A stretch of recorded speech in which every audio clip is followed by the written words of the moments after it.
परवर्ती खबर को आसवा आज आरंभ होईछि युक्त 2 परीक्षा 1093 केन्द्र में परीक्षा दूसरी 3,69,537 छात्र छात्री सकाल 10 परीक्षा आरंभ होता बेले दिन गोटाए पर्यंत चलिबो। संपूर्ण बॉडी फिक्सिंग एवं परिचय पत्र जांच पर छात्र छात्री मानकु परीक्षा केन्द्र भितर को छड़ा जाइछि। एथर प्रश्नपत्र रे निजर रोल नंबर लिखिबाको बाध्यतामूलक करा जाइछि। सेहिपरि मोबाइल घंटा इयरफोन संपूर्ण बैन करा जाइछि। परीक्षा परिचालना दायित्व रे थिबा अध्यापक किंबा स्क्वाड को मध्य मोबाइल बैन करा जाइछि।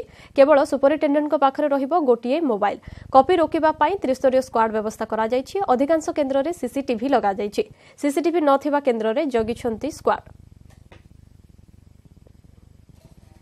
कार व्यवस्था हिची आउ सबु परीक्षा हॉल रे हमर सीसीटीवी लागिछि एवं सबुआरे मंद डिस्प्ले करा जाइछि।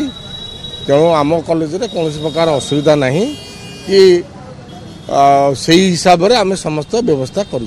चेकिंग हमर दी थाकरे करा जिवो। इठी तो हमर गेट भितर कैंपस भितर को कोनोसी गार्डियन कि कोनोसी कॉलेज रो जो कॉलेज माने टैग हेइचंती समान को टीचर केही भितर जिवे नै ताको पिला को से माने एठी छाडी के जिवे। एमिन भी मीडिया बंधु मान को अनुरोध करा जाइछि से माने भी कैंपस भितर को न जिबा पई।